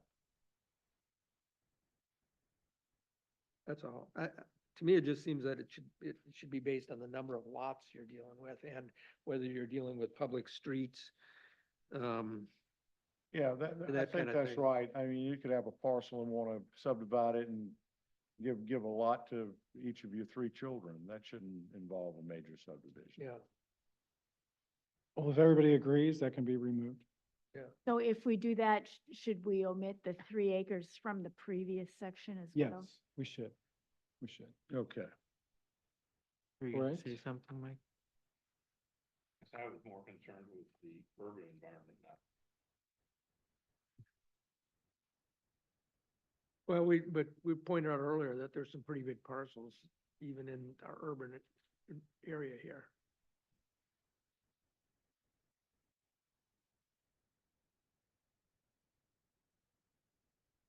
an urban environment do we want? Not having any controlling standards like we do in major subdivisions. Create. Well, I don't know that you wouldn't have standards still apply to a minor subdivision, you know. Well, this is setting standards in a future 7.5 something. But there's always going to be access standards, that kind of thing. You can't subdivide, not going to let you subdivide even a minor subdivision unless you got a driveway or, you know, that kind of thing. Yeah, there have to be, that's right, access. If it's on an urban corridor where there's sidewalks, you still should have to provide sidewalks. Even in a minor plat process, you may still have to dedicate right away. There's like a 3 acre block downtown, close to the historic district. That would, and we take that off, it'll just go through you. Yeah, I mean, that's how it works right now. I think the practical point of this is that typically if you're gonna develop that, you're gonna have to go back. You're gonna do a site plan, right? Or Right. major subdivision. And that's just really for the, transfer or sale of the lot. Those typically. Because we have site But if plan you review. wanna add that control, then you would add this, if you're concerned about these lots, these bigger lots and them getting parceled out and smaller lots, then you would need to add this control. If it's in the historic district, would it go through the HRB? Well, parts of the historic district, you're not supposed to subdivide any lot without a variance. And then like the So it northwest goes through quadrant, the you ZBOA? could, yes, but it would still go to the HRB to do so. So it's kind of a weird thing, the way it's written in the code, and currently not changing that, but Move the land mass.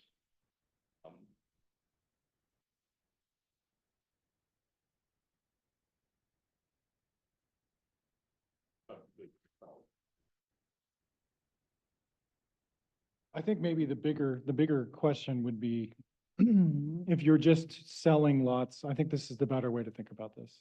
Where I think I would agree with Bill is, in fact, what do we call it? What did we call this in another state? But, I can't remember, but, if this goes to a major subdivision, you see we're adding all of those other requirements, like engineering and et cetera, infrastructure, all of that, drainage, all of that gets triggered. And so just to sell a 3 acre, just to cut up a larger tract, is that really necessary if really the only goal is to, basically convey the property? Because remember, everything, I think the way these regulations are written or they're being revised is any development that goes on a lot, we still have to review under a site plan review. Yes, So I mean, yeah. we're and not forfeiting anything by saying that they're not gonna go through a major subdivision review. Most major subdivisions are intended for like a large residential development or a large industrial park. Otherwise, things tend to just go through a minor plat process. Yeah, so because there's some people that have a lot of expertise, the major and minor, and it's just throughout the country. I think Right. this is not a Beaufort, although right now it is kind of a Beaufort only thing, to be honest with you. But a major subdivision is basically when you trigger infrastructure is the best way to think about it. And you trigger a discretionary review because you're affecting, I think, more than just just a few people. Because, maybe drainage, roads, and then basically the city or the town or whoever, the county is saying, you've got to provide all that engineering, traffic study, plating, Yeah. all of that expertise, and the city's got to approve it. And a lot of times So- I would say it's probably more the rule than not, is in a subdivision, when you're creating a large subdivision, the development in that, particularly if it's residential, doesn't even go through any kind of design review in most jurisdictions. Yeah, and we're not adding design review on the Oh, subdivision, we're just So saying. that's why you have all of that, that's why you have intricate standards in the division of lots, because that might be your only look at it. That's when you require the sidewalks, and that's when you require the traffic studies and the. Yeah. And so the minor the subdivision infrastructure. is essentially, I don't pick on Bill Suter very often, but Bill, you own a property out on, I don't know, Salem Road, and it hasn't been developed, but you're just trying to, basically convey it to your daughter and your son. And you want to turn it into 3 properties. That's it. Or even you're just going to build 2 more houses on this 10-acre property, that's it. So the impact on that is, it's really just a land conveyance, right? Right. And you're recording that with the county and we're approving it, and that's it. You're just putting property lines down there. And we're saying you can do that administratively. You can come in here and it's probably gonna just take you 24 hours or less once you submit it. You can do that. But let's say you wanna, but instead, let's say your son wants to develop that into the Cedar Oaks apartments on those 10 acres. Or townhouses, let's say a townhouse development, that's better, it's 60-unit townhouse development. That would be a major process that, the impact is the traffic, the drainage, all of that is considered a major process that requires infrastructure and discretion from the planning commission. That's the big way to look at it. So let me ask a question about a recent example that came in front of us, the bowling alley. So they build a bowling alley with now it's storage and offices and so forth. And there's like areas on there that are, future development areas. If they wanted to, I think there's maybe 2 or 3 of them. If they wanted to sell those off to others to do things, would that be minor subdivision? In that situation, yes. And in fact, you required him to subdivide his parking lot out of there because it had the Parking, deed restriction. And he did within like 3 days and we approved it immediately. And so there are situations where if it was like the new Beaufort Station, where it's a large development, they're building a street and infrastructure, then it would go through a major process. Does that make sense? So there are situations where it can just be conveyed land. It's basically when it triggers infrastructure, streets, or a lot of development that it gets triggered. Yeah. Otherwise, it's just a I conveyance. understand all that. I agree with all that. The problem I have is right now, the differentiation or the trigger for going to subdivision at all, what minor or major, is based on, land mass. Take land mass out, then who's the arbiter of, turns into subdivision? What if we added something it- about the purpose, such as if the purpose of the subdivision is for other than a single-family home or something like that? I think that's it. Well, major subdivision also says dedication of public right of way, public infrastructure, or other public tracks. So I mean, when you build a road, or it could be, or a road, we could add the road. Here, just remember this, Road. under 7.5.8 site plan, the site plan is a prerequisite to building permit for all multifamily, commercial and industrial. So a site plan or a site development plan is gonna be submitted to us, which is gonna have a lot of the same stuff and maybe more because of our discretionary nature of our review when somebody does any kind of multifamily, commercial or retail development.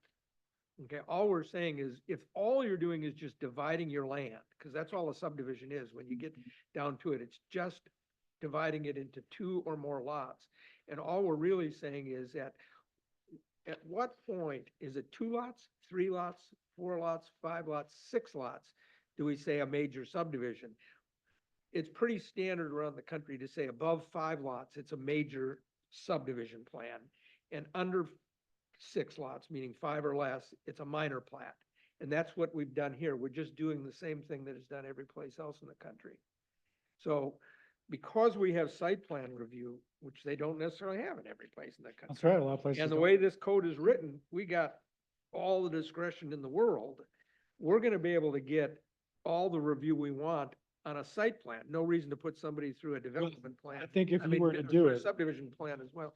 his way, you're actively discouraging large lots from being developed, and you're putting a tremendous amount of requirements on them. We're not discouraging them from And being developed, we're discretion. just saying, we're encouraging them to do it the right way. Well, I think know what you're adding a lot of, and the Yeah. question is, do you want to do that to allow people to convey large tracts of It doesn't And make I don't know that there's any benefit to that I don't know what the That's my benefit point, is is of there's that. no benefit by putting So, somebody who's only creating, doing the things we're saying, just dividing things up for a variety of non-development purposes. There's no reason to put them through the rigors of a major subdivision. Because there's a lot of stuff you require on a major subdivision review, not just on the plan, but you gotta go through 3 steps along the way. Sketch plan, preliminary plan, and final plan. It's a lot of stuff to do a major subdivision plan. That's, is everybody in agreement of removing that or not? I am. you're gonna get your bite at the apple, is my point. Yep. If it's any kind of commercial, multifamily, or industrial development, you're gonna get your bite at the apple. So just to reiterate on this section, we're gonna take out references to 3 acres in both A and B. We're gonna add some definitional language about the parent tract under A.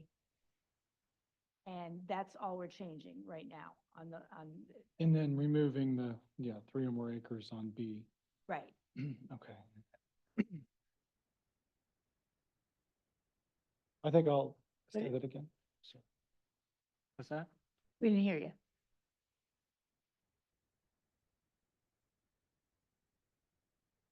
oh, yes, a consolidation of multiple lots into when a new street or street change is not involved. I got that. Oh, okay. So add the word not. And, just as a side note, with all these changes that you see here are essentially a emasculation of the code administrator and an empowerment of the public and the planning commission. So all this now goes to, it's a transparent public process that is approved by the planning commission and now has regulations. So right now, everything you see here has basically almost no regulation to it, and it could be approved by the code administrator. So I think that's the goal of these 30 pages, is to make this a completely transparent process with requirements for, national, as Bill's stating, because he's got a lot of experience with this, national requirements that are typical. That's the goal.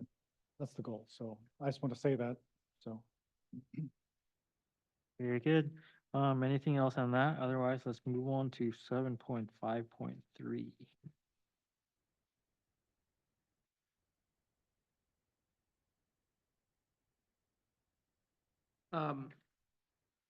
Yeah, there's a lot of stuff here. Just a small thing on, this, so the sketch plan is where somebody's encouraged to come in and just kind of originally, the sketch plan was, I think under the code as it exists, the sketch plan comes and is approved by the planning commission, and after that, it's all reviewed by the administrator. And we've proposed to change that, where the preliminary plan comes to us as well. Right. The point of the sketch plan is to kind of, this is your idea of what you want to do. And we review that and say, well, that looks pretty good, go to the next stage. And so you don't want to require too much at the preliminary stage, at the sketch plan stage, because I thought that was sort of the idea, was to just get it, it's sort of an idea. So one of the things, for example, under 7.5.3 A 1, 2, 3 ABC is a preliminary traffic. I don't know what you're talking about there. I think you're really talking not about a preliminary traffic study. You're probably talking about a preliminary road plan. That's aren't you? just ingress and egress plan, right? Yes, so just call it a preliminary road plan, not a traffic plan. So. I want to keep, I want to distinguish between road plans and traffic plans, traffic studies and traffic. Okay, he's going to 7.5.4, and that's, Yeah, that's fine. Because we talk about. At the same time, I think the goal was also, and we might think about the 18 months to add a year or two, because the goal is if you can, I think for a developer, if they feel like they can get that sketch plan with a lot of this stuff done, then they feel pretty confident. It gives them some clarity, some surety that I can spend money now on the engineering. I got through with this, but it was pretty somewhat intensive, but not, and I feel comfortable that I can now take my project forward to you in a timely manner. That as long as I dot all these i's, I'm pretty much gonna get my preliminary plat approval, right? I think that's also the goal. So do we want, as I understand, it, Yeah, the sure. sketch plan is applicable to all subdivisions, major and minor, is that correct? No, No, Then we Just should major. need to clarify that because it's not clear from this. Well, it is on the first part. It's subdivision by process and application type, so it's kind of clarifying what each one is. Okay, 7.5.3 says, this is section that follows the definitions, that there are a number of process steps, application submittals required in order to subdivide land. The following applications are required to be submitted in order to process subdivisions. I think it should say to prepare, instead of in order to subdivide land, and to prepare a major subdivision plan. Yeah, Okay, yep, that makes sense. So that's a good point. I mean, you probably want some kind of a sketch plan for a minor subdivision. Not too. really. Not really. No. Show the access and that sort of thing. No, not. It's to make, the minor plat thing is really and truly just to make something easy. People are just trying to, Convey they're gonna come in before they can do any development. You get to look at all that stuff. It's just It's putting lines on a property, it's essentially. a or minimum removing the amount of lines. New More property often than lines. not, it's just one line. Whereas the sketch plan is creating a whole new neighborhood, essentially. So. Right. Does that make sense? So. Right. Right, so we want to add the language then. So we have no requirements for minor subdivisions. Well, we might add some, but we don't Yeah. have much. Yeah, But 5.3 is for, in preparation for a major subdivision? right. Okay, One question I had on that sketch plan, later on under preliminary plan, you have pre-app. Why don't we have the pre-app before the sketch plan? Wouldn't that seem to make more sense to have the pre-app, Kurt, at this point? Sorry, I think are you talking about 7.5.4? Is that? Well, it's 7.5.3 where the A, which talks about sketch plan. And I don't know if it's here or somewhere else, but somewhere else, there's a reference to a pre-application conference. But it's written in the context of, and maybe I'll come to it a little bit later, but I'm just I asking. think it's later, but I would think that it's. in I the think it sketch goes plan. all the way. Yeah, the skip before the sketch plan. Yeah, it's in the But, sketch plan. but I think it's actually shows up in the preliminary plan part, but we'll get to that, I guess. Well, the one thing I wanted to go back through, because we talked about it a lot, or I brought it up last time, and that was when we're dealing with the timeframes. So, just to be clear, the sketch plan timeframe is whatever it takes, whatever they want to do to get to that point. But then once we have approved a sketch plan, the time for them to go from sketch plan to preliminary plat. Now, I guess I'm still looking at the time frame where, we need to process this along also at the same time. And I'm still looking at whether it should be 12 or 18 months in order to prepare the documents for this thing, architecture and engineering. It's probably 6 months.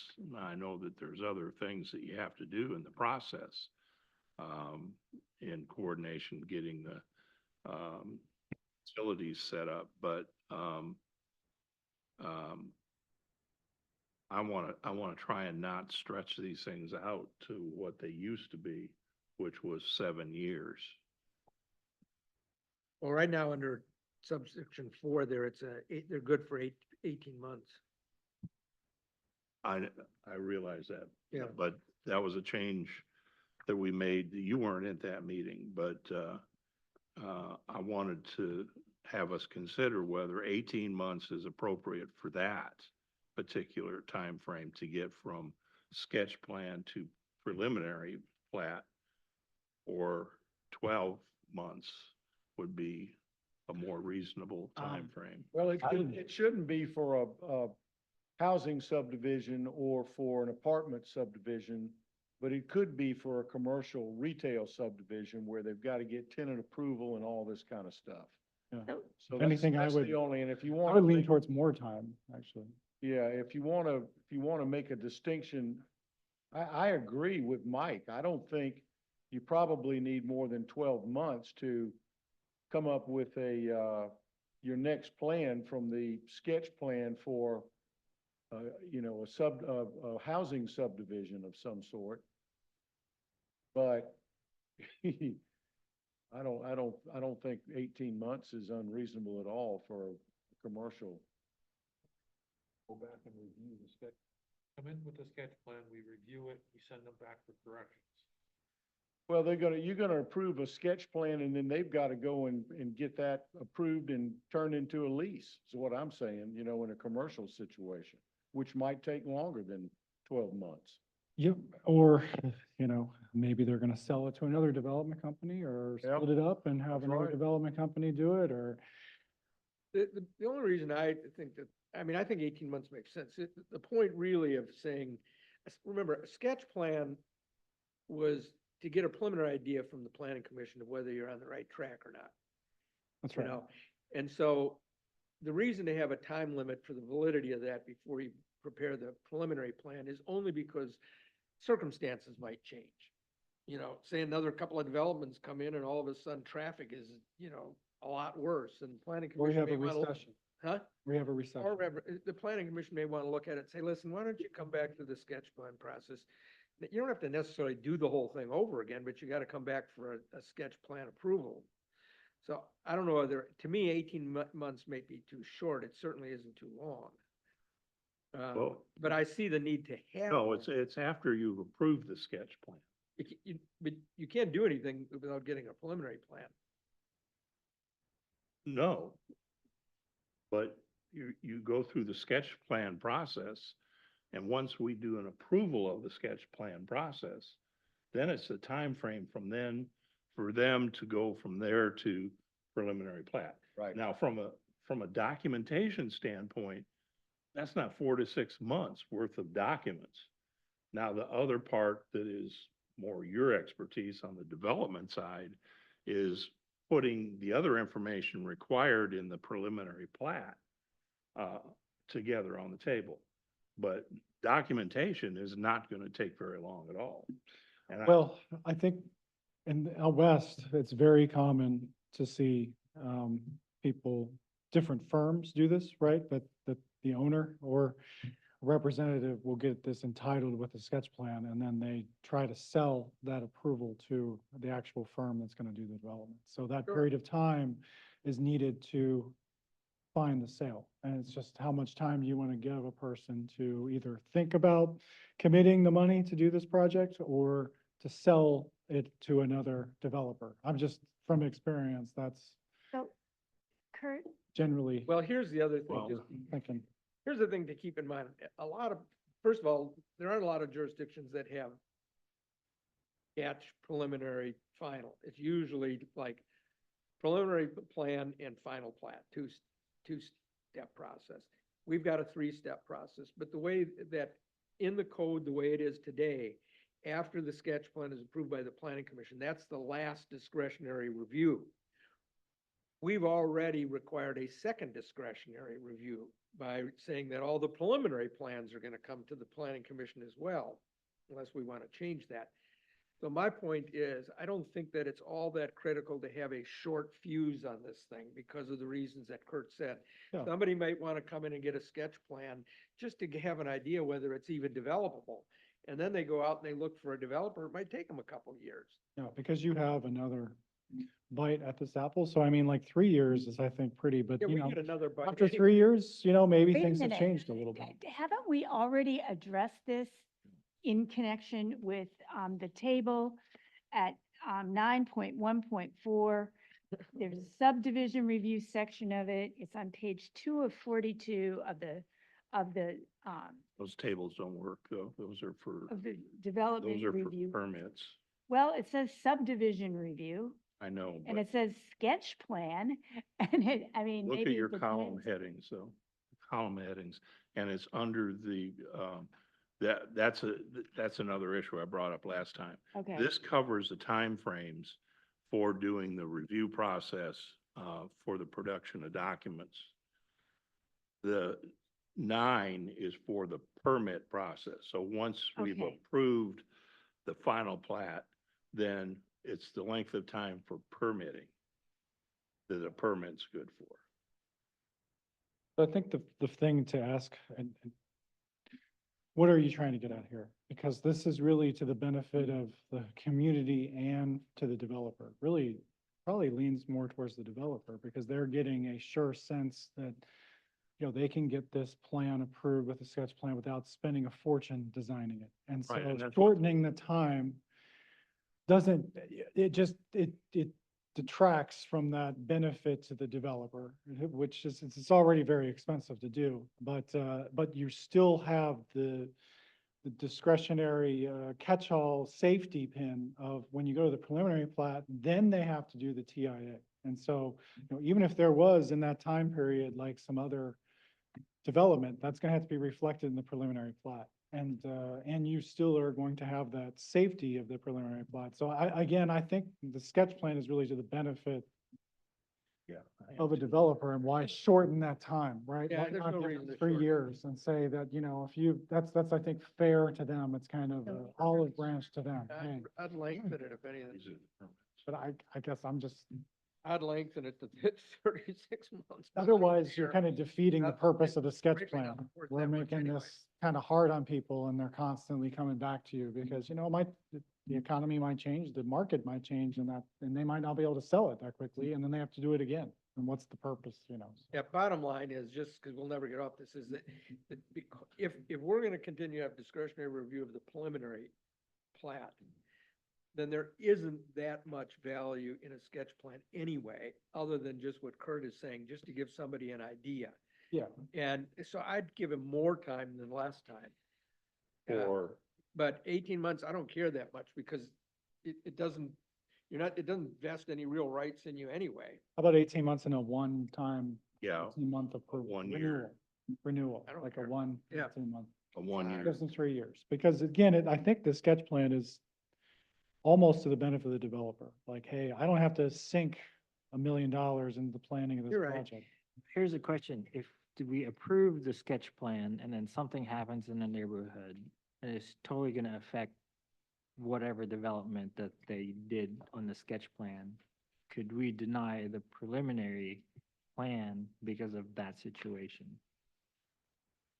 I mean, it has a whole set of different standards, so, Nothing vested with the. yeah, sketch. nothing's vested with the sketch plan, so yes.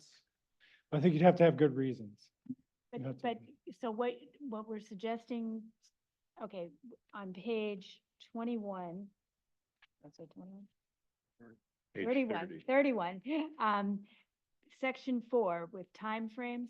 So we're talking about leaving it as is with 18? No. What are we talking about? Page 30, number 4. For sketch plan. This is the time frame from the approval of the sketch plan to the preliminary plat.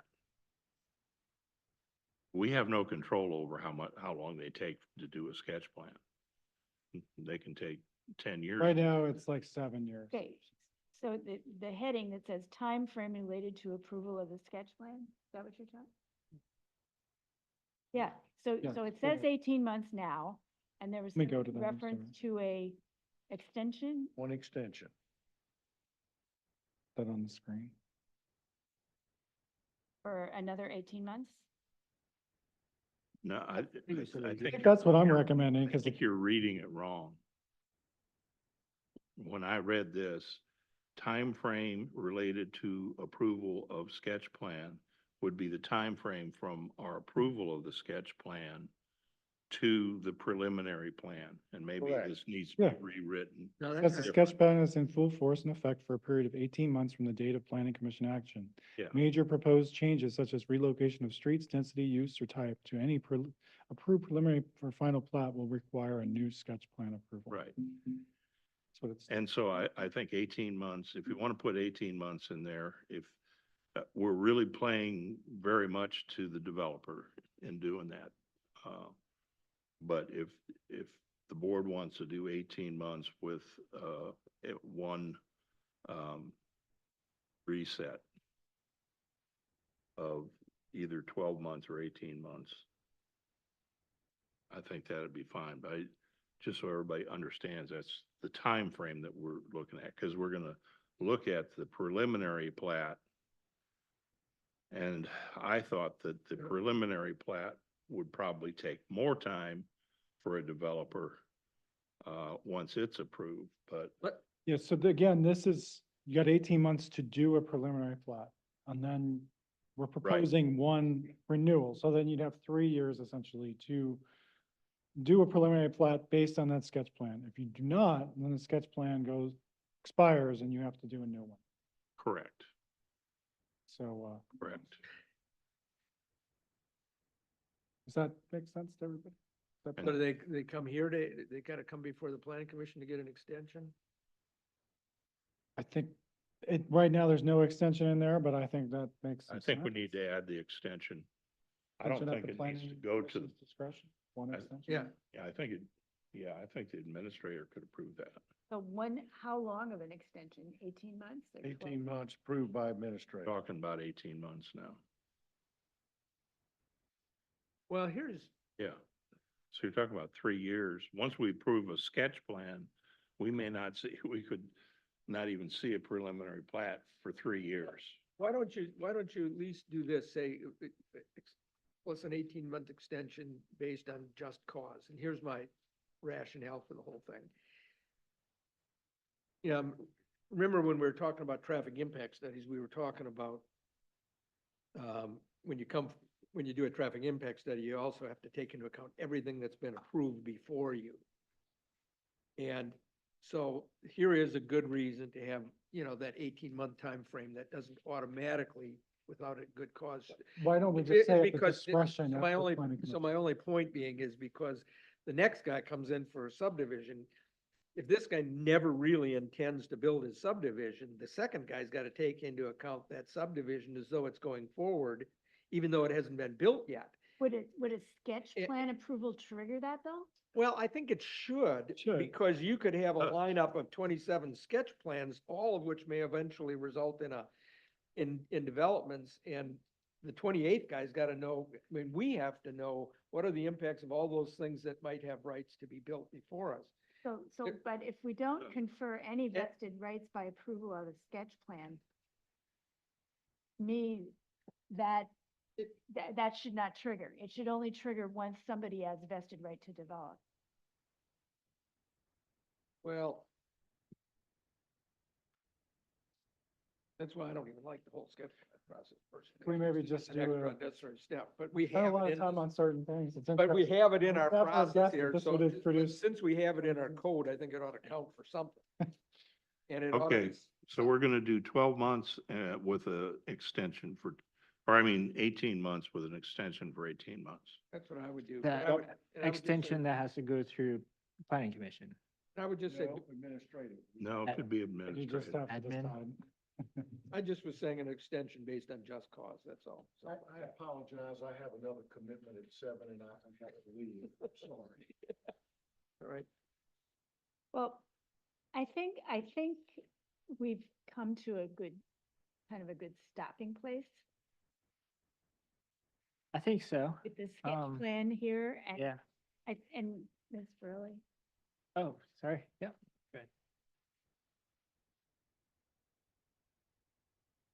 My only comment on that issue is that the way it's all written, and I understand that the sketch plan is not vested, however, the extension and furtherance of the preliminary plat and so on is all based on anything changing significantly in the sketch plan by the developer. There's nothing that says, what if we have code amendments in the meantime, or other types of regulation Oh, changes? well, but the sketch plan doesn't really get into the code so much.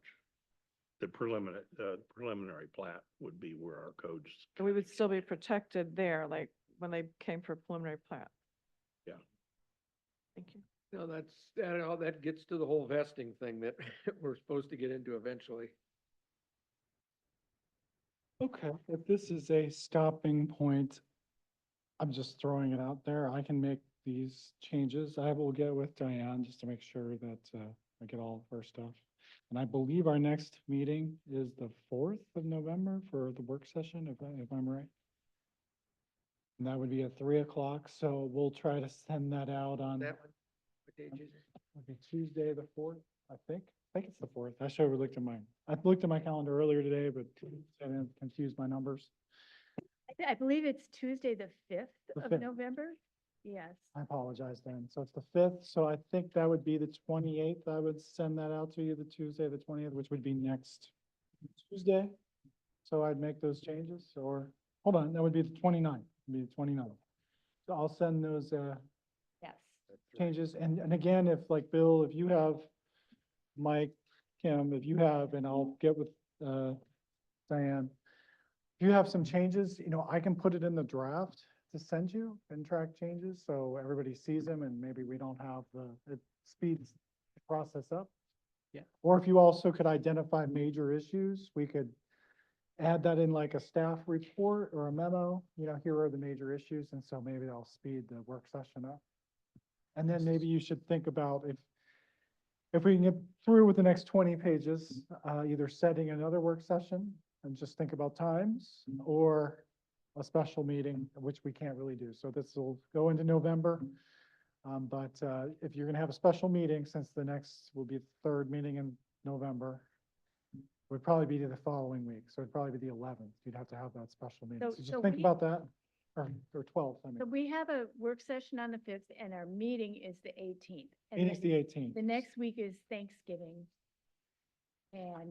And then we do have another work session scheduled on the 3rd of December. 3rd of December. So if you want to get through this, just think about whether you're available on November 12th. That's what So it's let me just say that the reason this is taking so long is it's really, we're creating something from whole cloth here. And it's not just creating something from whole cloth, it's a brand new concept to 5 or 6 of the planning commissioners. So I mean, we're having to talk through things because these are things that, nobody's dealt with here before.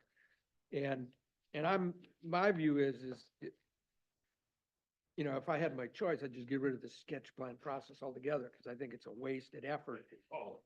And just go right to the preliminary. So that's just something to think about in the meantime, is how valuable is this whole sketch plan thing? I mean, it seems valuable to me, but I mean, that's. I think the way it's set up right now, I think it's very valuable to developers. Yeah, and I think it's intended to be. It's Maybe. intended to be intentionally, because, Except the really sophisticated ones, well, I think I'm sorry, if I could just say the reason for that is because this code right now is completely to the administrator and the developer. Right? And the thought is I think that it's creating a lot of additional things, and so you shouldn't have to go through this time-consuming, laborious approval process before boards, because that can cost a lot of time and money, right? And so it's basically eliminated the planning commission from a lot of these functions, except for this conceptual function. And so I think to me, if you're gonna have a sketch plan, this is really to the benefit of the developer, because they can get a That's right. pulse before they spend a lot of money on. there engineering. is a benefit to him on that. Let me say one last thing, just Since just we to throw this out there, because there's 3 different plans, sketch plan, and the way this is written up, all the detail of what should be on a sketch plan. Then there's the preliminary plat, all the detail. And then you get to final plat, there's all the detail. There's a fair amount of overlap on each one of those. And just something to consider, Kurt, is one of the things I was gonna recommend is, instead of when you get to preliminary plat, reiterating everything that's already on a sketch plan, and the final plat reiterating everything that's on a preliminary plan, maybe just say the preliminary plat will have everything that's on the sketch plan and these additional things. And then the final plat will say everything that's on the preliminary plat with these additional things. Because I started comparing those lists, and I'm trying to figure out what's new, when most of the stuff is just a repeat of the prior plat. And you could condense that, it would make it Yeah, I can easier look for at the somebody condensed to. out the next week. Develop.